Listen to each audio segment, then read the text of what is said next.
Yes.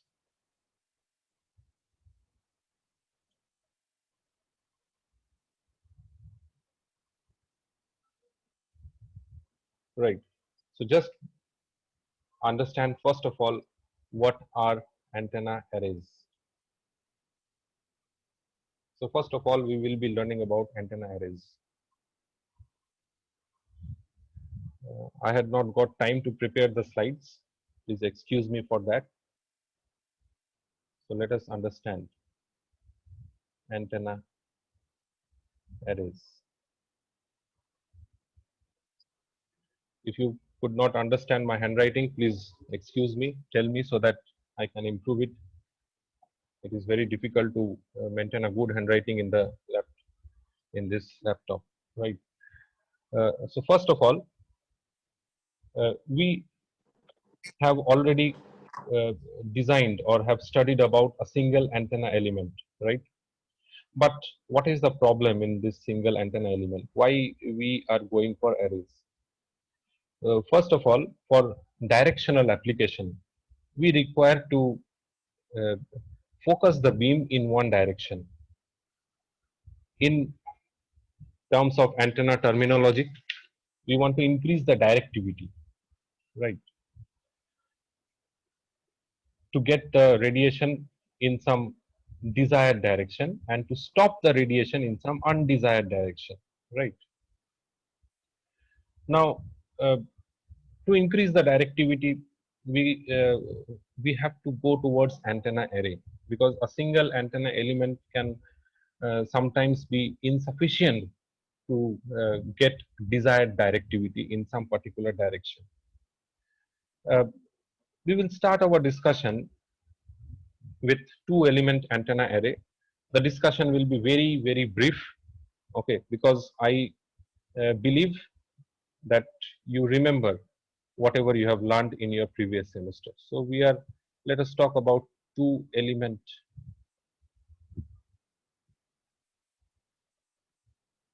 antenna array. Okay. Uh, Here we will not be talking about any practical antenna. Rather, we will be talking about some isotropic antenna sources, right? That means the antennas which will radiate equally in all direction, and uh, those separation can be by some distance d, and that distance d should be less than lambda by 2. And what is that lambda? Lambda is the um, uh, wavelength corresponding to the operating frequency, right? So let us first of all talk about two element antenna array. So what is that? Uh, so let us assume that two isotropic antenna elements are separated by some distance, say d. Okay. Uh, Now, how the radiation patterns will get modified? The field radiated by these isotropic sources will be added up at far away point. Why I am emphasizing on the point far away point? Because we will be we will be finding the far field pattern, right? So if you recall your previous semester, you will remember that the far field pattern has the field variation that varies with respect to 1 by r. That means it is as 1 by r, right? So far field patterns will vary, or it is inversely proportional to the separation, 1 by r, distance between the source, where r is the distance between the source to the observation point, and this r is a very far away point, right? These two antenna sources. And let's say these two antenna sources are in a particular axis. We are talking about linear antenna array. Uh, in practical case, it may be required to arrange the antenna in some planar arrangement, but we will limit our discussion to linear antenna array. So the axis of the array. Okay, this is the axis of array. Now, uh, we want to see the radiation pattern at far away point. So let's say the far away point is very far. So let's say the far away point that will be joining with these two isotropic sources.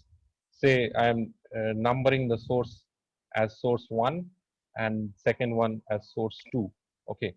So these two sources joining the far away point will make a line, and that particular line will uh, uh, I mean, these two lines almost appear to be parallel to each other since the point is at a very far away distance. This is a good approximation, right? Now, the meaning, as I told just now, that these two sources are isotropic. So the meaning is, let's say the radiation pattern is like this. That means isotropic source. Radiation pattern is like this. Okay, radiating equal power in all directions. And let me assume that the separation between the observation point and the source 1 is r, right? Now, what will be the separation between the observation point and the source 2? So for that, you have to drop a perpendicular like this. Now, once you drop the perpendicular, and if the distance separation is d, and say the point, observation point is in such a place such that it makes an angle phi with the axis of the array, right? So this angle is also phi. Then what you can write? You can write this particular distance, this particular distance as d cos phi, d of cos phi. So in that sense, you can say the separation between the second antenna element and the faraway point is r minus d cos phi.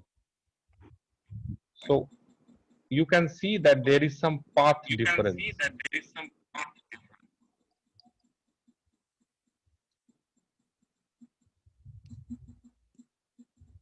Okay.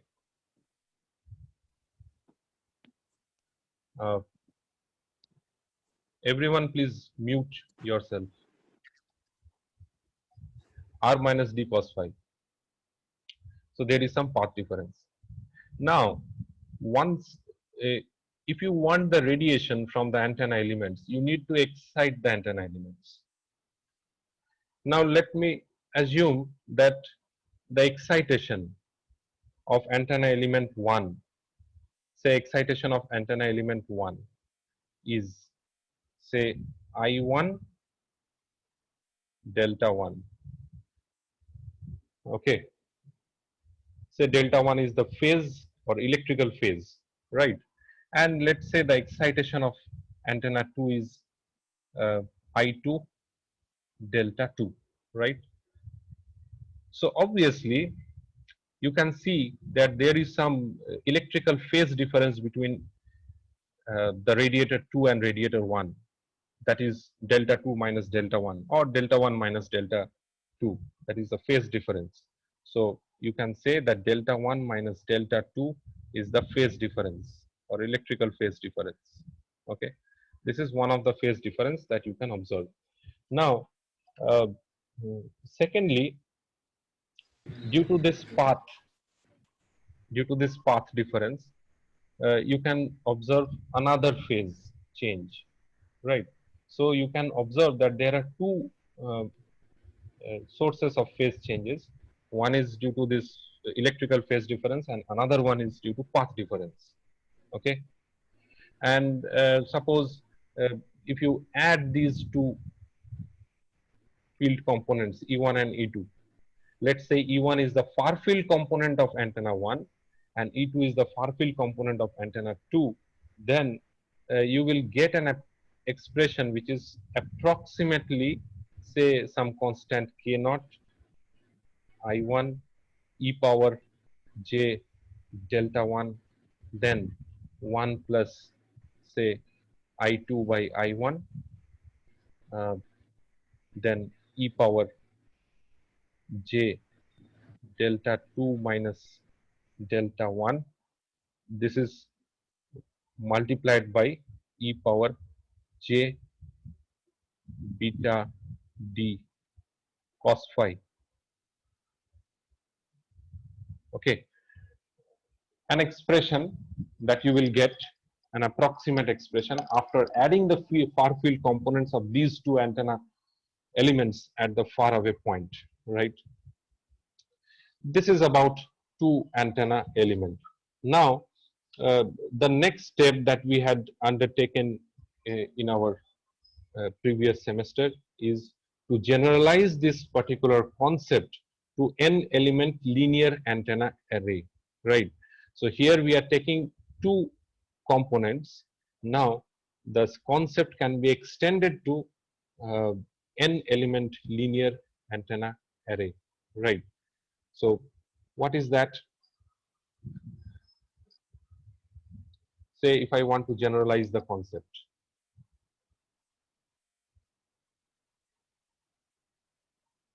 Now here it will be n element linear antenna array.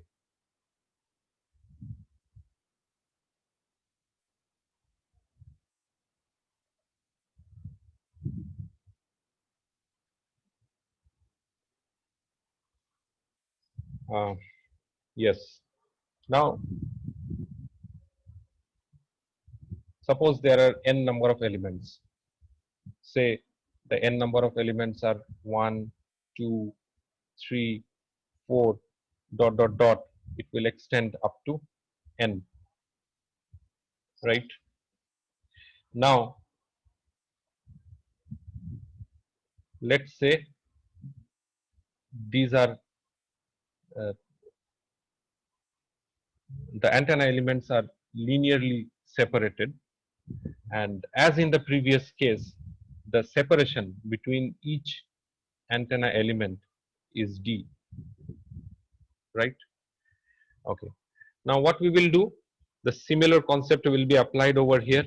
What is the similar concept? Let's say the say antenna element 1. So this is antenna element 1. This is 2, 3, 4 and n, right? Now join this point to the far away point. Join the antenna element 1 to the far away point. The far away point is the observation point, and using the similar logic, the the lines will appear to be like parallel to each other, and there will be some path difference obviously. So what is that, how that path difference can be addressed? Just you drop a perpendicular, and the path, this particular path that you are getting is nothing but d of cos phi. And what is this phi? This is phi, this is phi. So these angles, this angle is phi because all are parallel, so this has to be phi, right? Fine. Now in the previous case, just I told you that we assumed the electrical phase of radiator 1 is delta 1 and the electrical phase of radiator 2 is delta 2. Now if I want to simplify my calculation, I will definitely introduce the electrical phase difference, but in some different manner. What is that different manner? Let's say the electrical phase for radiator 1 is 0. So the electrical phase at radiator 2 is delta. Electrical phase at radiator 3 is 2 delta. And this is 3 delta and so on. And for the nth element, it will be n minus 1 delta. So what do we observe from here? We observe that the inter-element phase difference introduced by this electrical phase is delta. Okay, so this is one of the uh, simplification that has been done for easiness in the calculation, right? So what we say that the progressive phase shift, so this is actually called progressive phase shift, and this progressive phase shift is actually delta. Now the thing is that, as I told, that the phase difference is not only due to this electrical phase difference, but it is the phase difference is also uh, introduced over here due to path difference. Okay, so the total phase can be told as total phase is equal to, so phase, total phase is actually termed sometimes as psi, and that is equal to beta d cos phi plus delta. So now you can understand that what is that delta? Delta is the phase difference introduced due to the current elements, and beta d cos phi is the phase difference that is introduced due to the path difference. Okay, so due to path difference and due to electrical phase difference, two phase differences added together gives you the total phase, right? So using this particular concept, now if I want to write the total electric field, so let's say total electric field, total electric field, right? So what is that total electric field? Electric field due to antenna element 1, and always remember, whenever over here I am referring the electric field, I am referring to the uh, far field pattern, right? Because we are interested in finding the far fields. You will see that in the denominator there will be R. Okay, so I'm not writing that R. So let me take that R common and all the constant terms in one term, and that is written as E naught and 1 plus. So once you add this, you will find this type of expression, e to the power j psi plus e to the power 2 j psi plus dot dot dot plus e to the power j n minus 1 psi and close the bracket. So this is the total electric field at the observation point.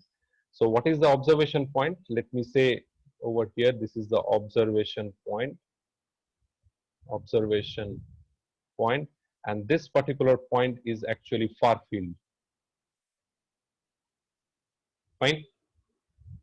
Now, if you observe the last expression that I have written, E naught in bracket 1 plus e to the power j psi plus e to the power 2 j psi plus dot dot dot plus e to the power j n minus 1 psi. This whole term under the bracket appears to be like a polynomial, and this is nothing but the array factor of this n element antenna array. To be more precise, let us understand that uh, if you assume say this e to the power j psi to be z, right? So now how this field can be written? I'm writing in this particular space. Okay.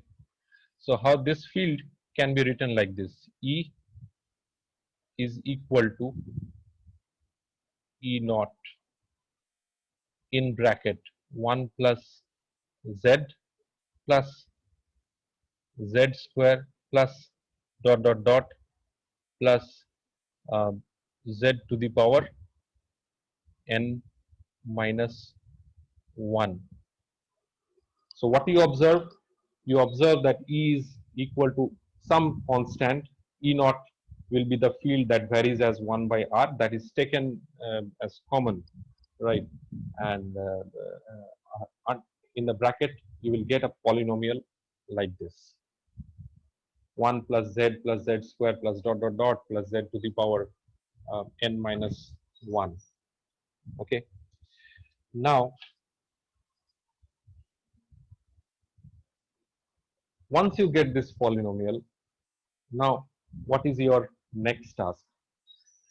See, here we define the array factor as this polynomial only, 1 plus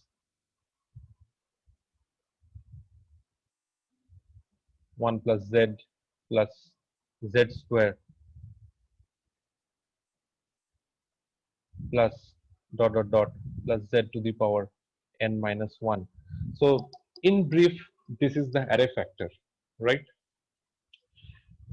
So I want to say that array factor is a polynomial. Now if this is a polynomial, then what can you derive out of this, right? We can derive many things. First of all, if you are able to find the roots of the polynomial, then you are able to find the position of the nulls. Okay, let me explain that one in details.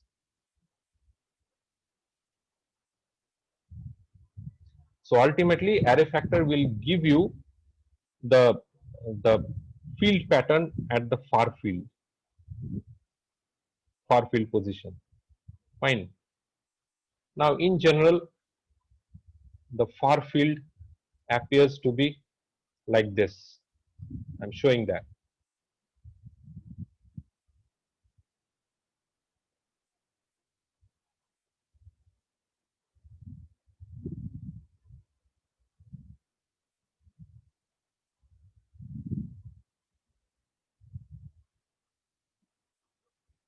Okay. Now,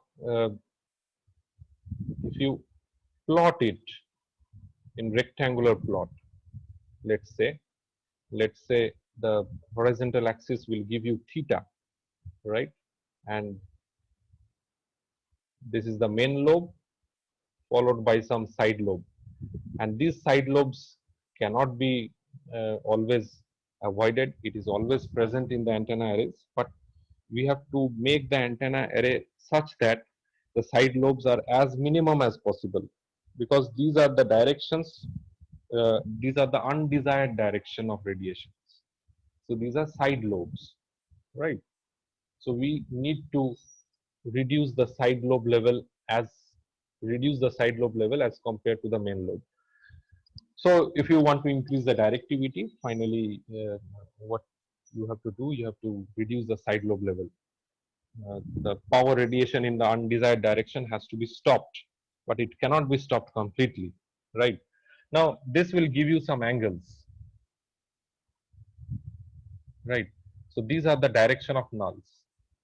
This is null. So this is null. Okay, this is electric field.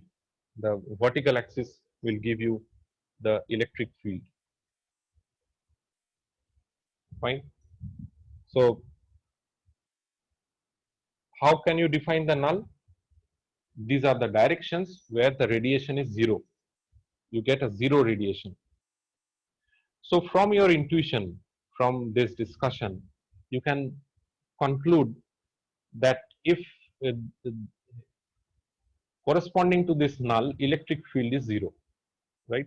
This electric field has to be zero. So E has to be zero at nulls. Now from array factor, how can you find the position of the nulls? See, as it has been told just now, array factor is nothing but a polynomial. So if it is a polynomial, then it has some roots. So let's say the roots are zeta 1, zeta 2, zeta 3, like that.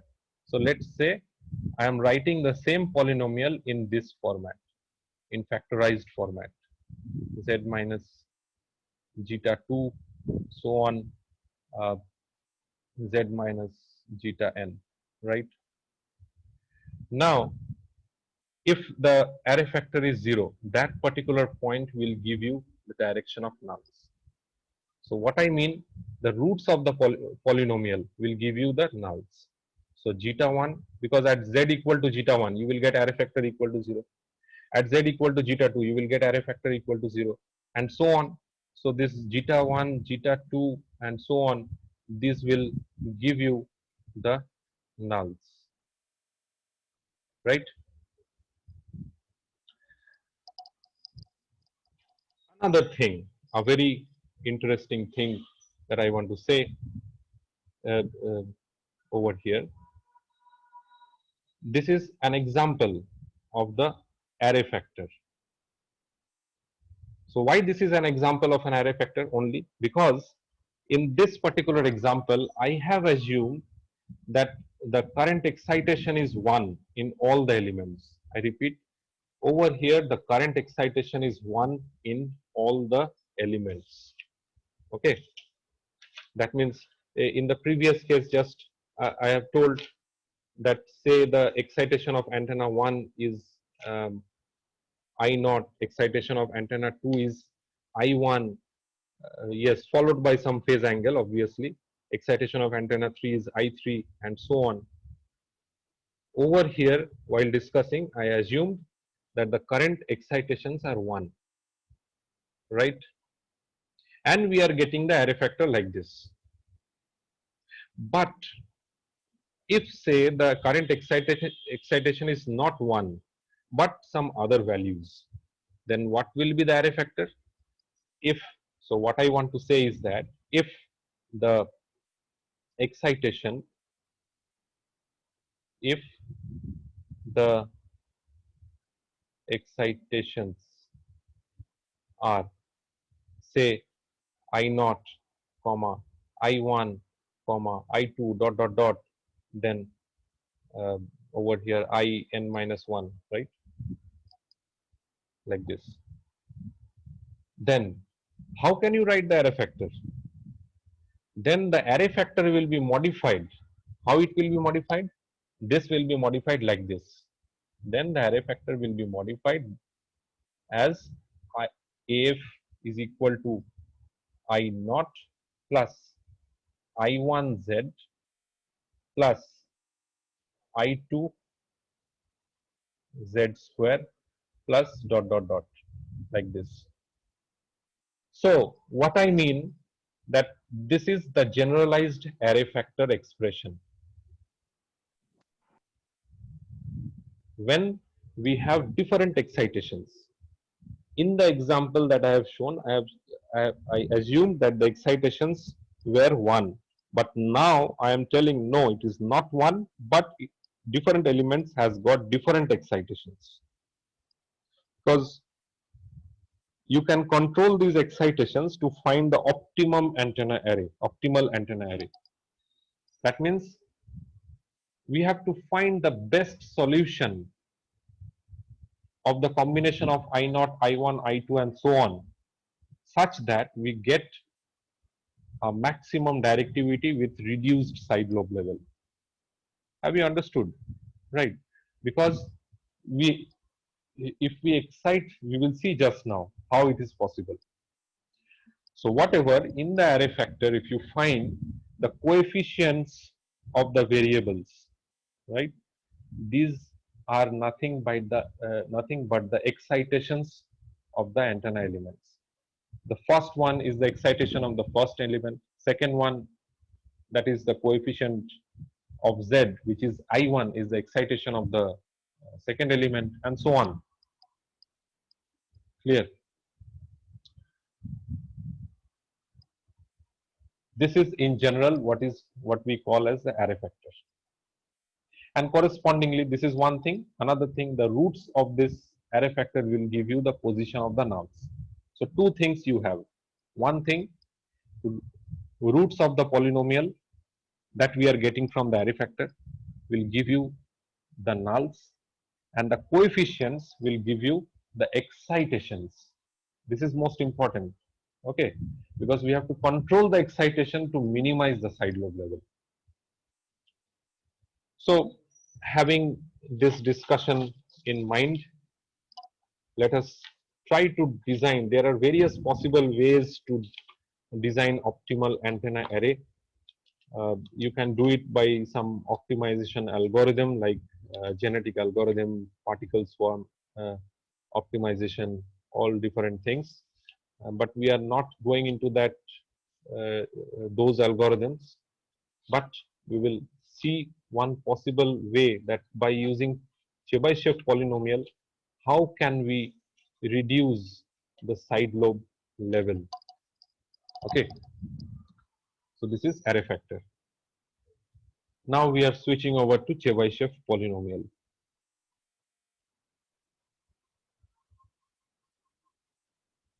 Okay, let me ask you, do you have any question up to this?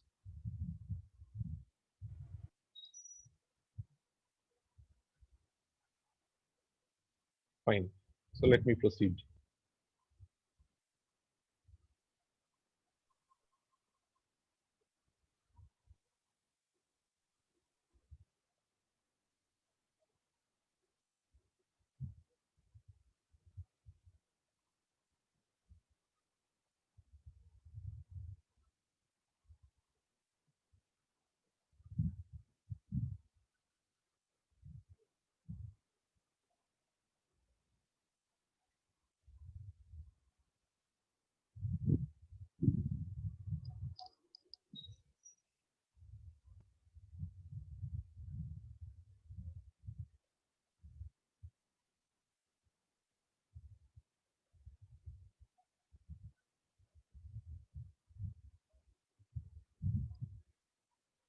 So now we will be talking about, first of all, what is that Chebyshev polynomial, right? Now using that Chebyshev polynomial, how can we get an optimal linear antenna array?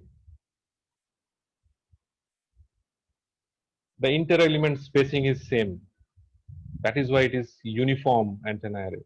Inter-element and spacing remains same, but the excitations will be different. If it is told that it is non-uniform antenna array, then the spacing can be different. That is also a possible way how you can increase the directivity. So, but for the time being, let us concentrate our discussion to uniform antenna array. So, how we can do that? So, we will do that by using a polynomial which we call as Chebyshev polynomial.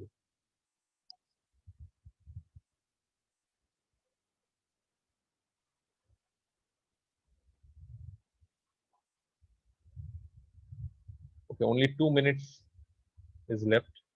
Let me restart the meeting. All of you please join again.